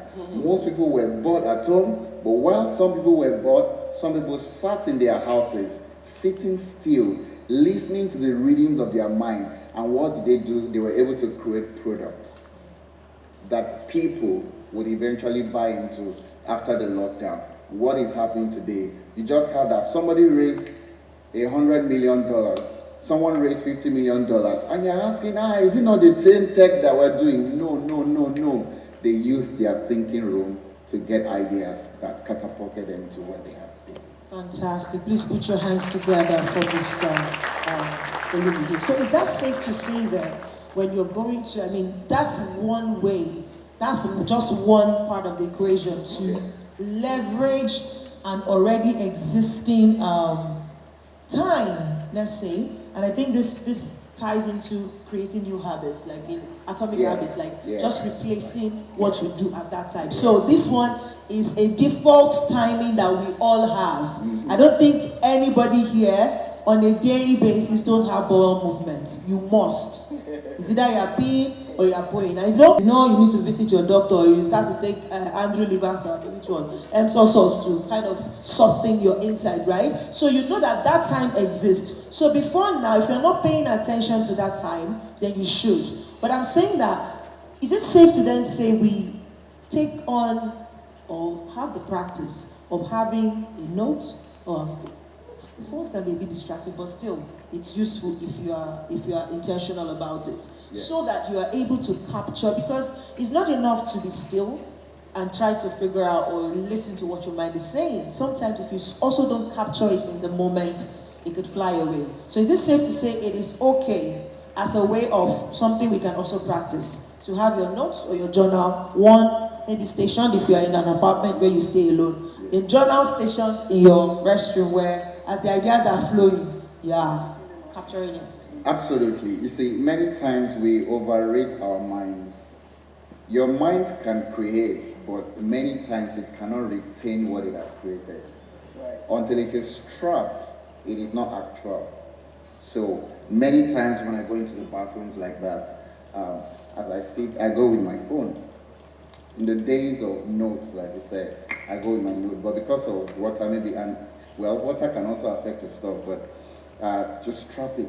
And the way it works is, most of my devices are synchronized. So if I type something on my phone now, if I get to the office and I put away my phone, I have it on my iPad. It's there automatically, right? So please trap it, right? And learn how to trap things. As you trap them, put in codes that remind you of the source, the direction, and the destination of the thought.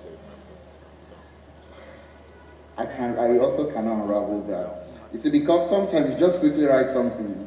You may not have all the time to explain the whole thing, but if you're used to practicing how to identify the codes, you know the source, you know the direction, you know the destination, It could be just one word that tells you of the source, how the idea came, another word that tells you where it's supposed to lead you to. Another, for example, I have in my iCloud, I have up to like 70 topics or courses, speaking sessions that I can present without any preparation, right? Maybe over 70. What do? I have the topic, I have the keywords. If I don't think about those thoughts in the next 10 years, I can bring myself back into the experience that brought the idea because I have certain codes as registers that can bring me back into that experience. So that is what it is. You're not as smart as you think you are, okay? Trap it. Until you trap it, then people will think that you're exceptional. It's just that you know how to leverage on what you have.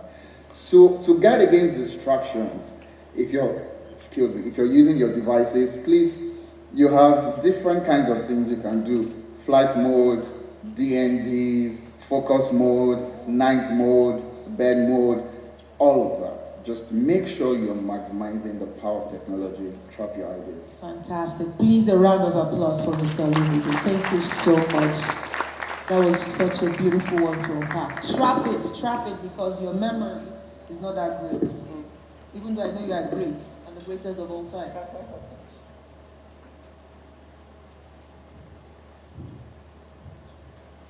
Oh, I was going to say, and by the way, I don't know how long we're staying here for, but I think I'm sitting directly on that thing. So if you can help me with the cooling stuff, I'm also shaking. Don't get frozen.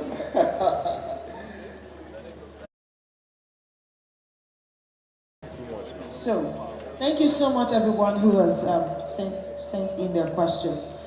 This one is for Just eBay. It says, as a solution provider, are these questions? This looks like a statement. Oh, okay. So this person says for David and Just. For Just, it says as a solution provider, you shouldn't rush to climb customers to appear desperate.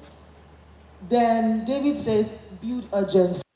So it feels like those two points are contradicting.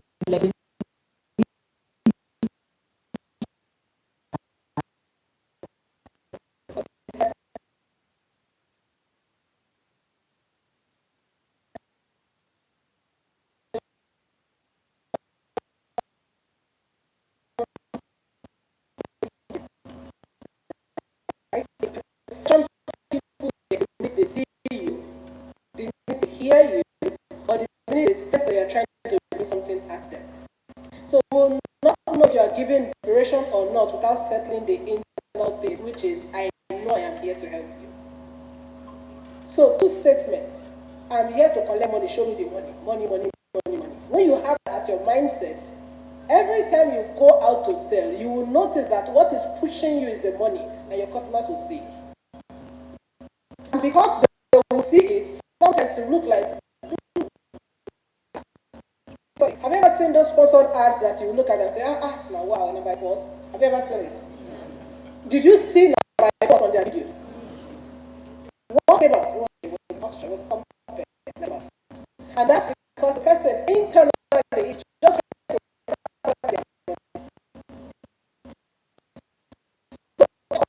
as a result of a posture of heart of the person trying to release a product or a service. And that posture is give me my money.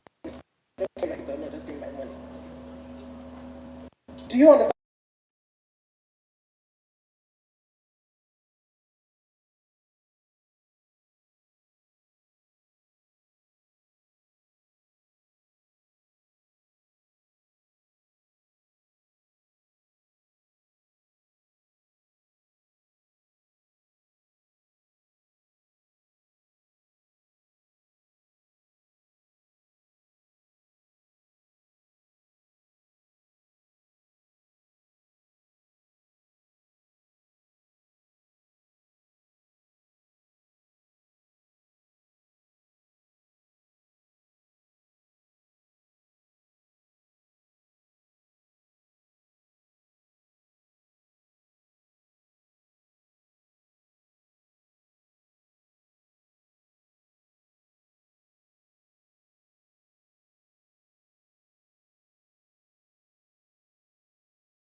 not a curse. It's just what it is.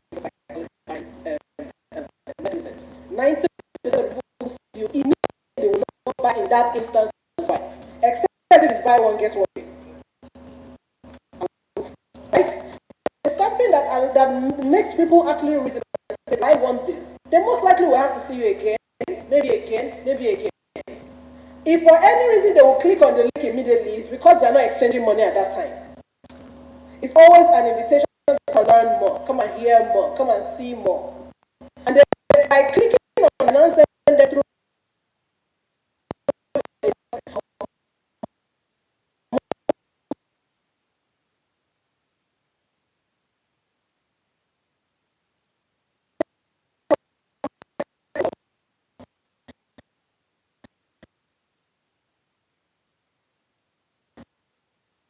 reveal to the person who is watching without the person, and then it's you moving them through a process that allows them to see that what it is you have to buy, what it is you have to sell is something that they need.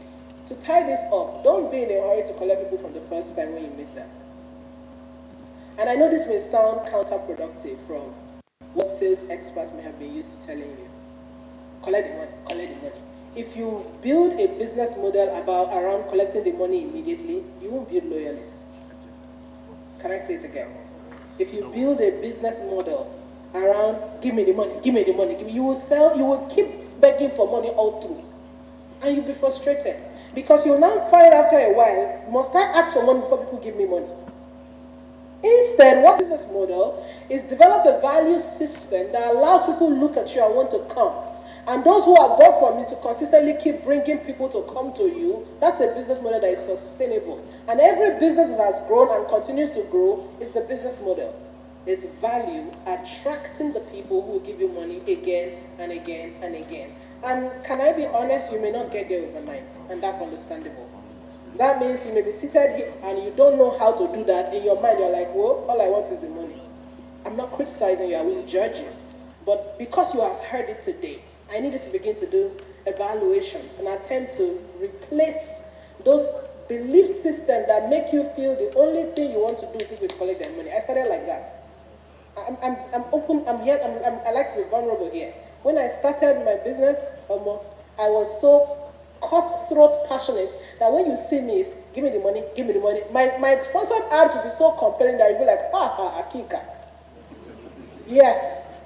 But I did that year 1, year 2, year 3, year 4. I became exhausted in my spirit. Yes, I did. Because I recognized nothing sustainable is built on that premise. So I had to go back and work on me and redefine value system and then begin to build from that.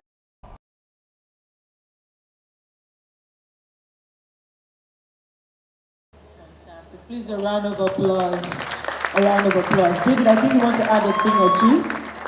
Yeah, she has said it all. But what I was saying about being And to carve the message so that, because even when you know what you can do, sometimes you are telling somebody, I can do this thing, like, what are you talking about? So you need to also learn how to craft your message, and that's going to take time. But with affiliate marketing, like David says, you can introduce somebody else's products and then just take it from there. And you know, more than you and I think, we all do affiliate marketing the way or another. Let me sell this year, I'll give you 5% of it. Yeah, doing affiliate marketing. Attachment of the money, right? It's like if you go and make your hair somewhere and it's nice, somebody asks you, how did you make this hair? It's Yabasira. You go. The next time you go to Yabasira place, Yabasira will tell you, somebody came from you, thank you, okay, because of that, I will do your nails for you for free. That's just exchange, and you just, moving things around. Thank you so much. Please, a round of applause for our panelists. So yes, there is one question for Justin. Yes. I think that was such an important question. I think it will straighten the F with a lot of people. If you are here today and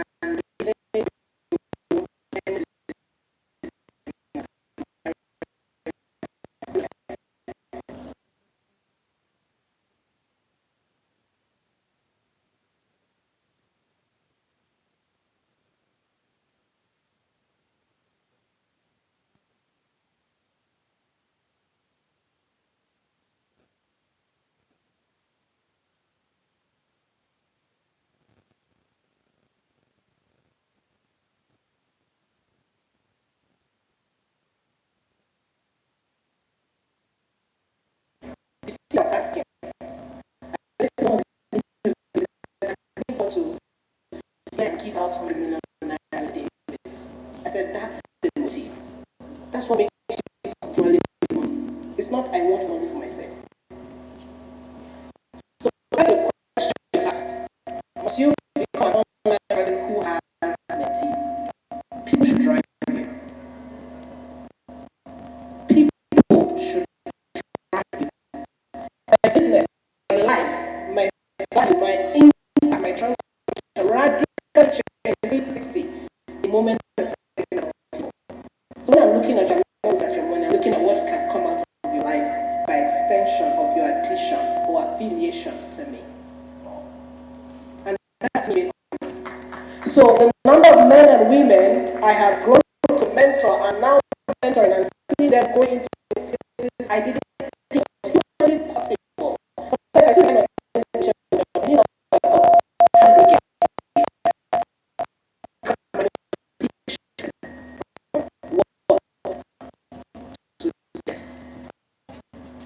so you must be correct because the value of a man's life is more than the 5,000 naira, 50,000 naira they give you today.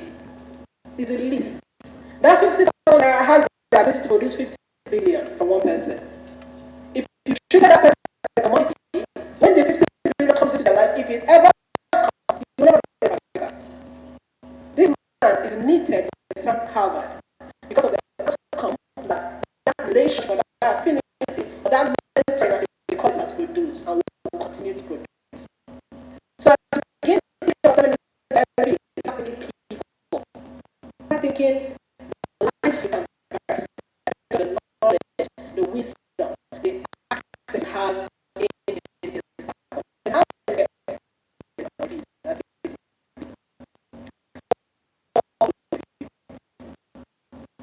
This is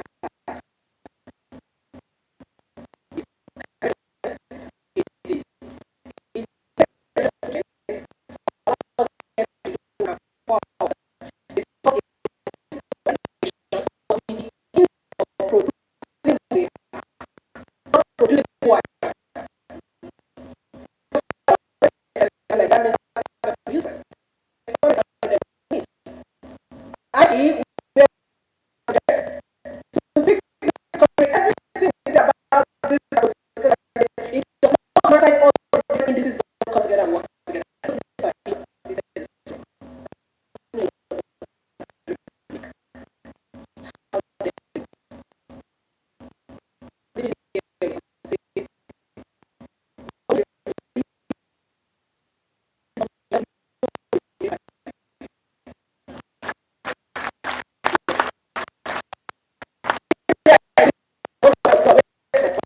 I first check my heart, is thinking about the Bentley I want to buy.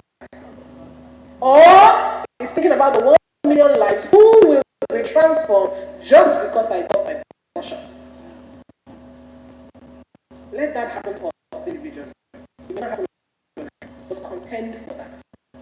I keep making reference to Sam. I listen to the man again and again and again. I know driving forth is not happening. Accidents of life, yes, I also know. But that's what drives me. What drives me is how you can produce and replicate wealth across this nation and content of America. And so you are following this equal to what is the necessity. Because also they don't say sometimes they need a resultant factor for what. So raise people. As an MP member, raise people and pour yourself. Everything you know because you want to better than you as a person.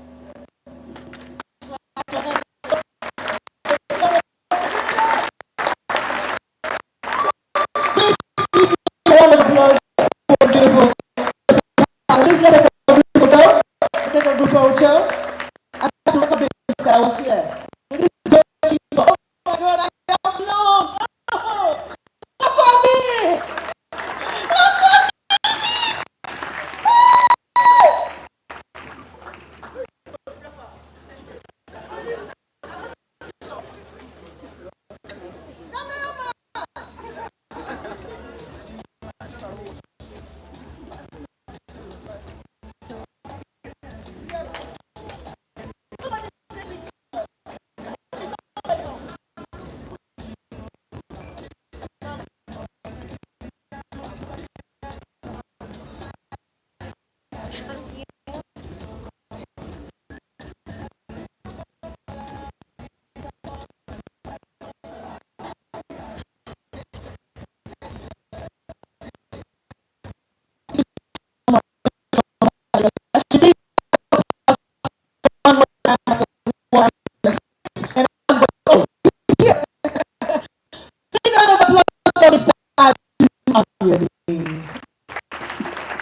thank you so much, EJ. And EJ. Wow. One day I'm going to come to you and I'm going to ask you for just one thing. Yeah, just those energy. Everybody, one more time, ladies and gentlemen. Oh, you're back. Awesome. Now, there's a gentleman I met downstairs.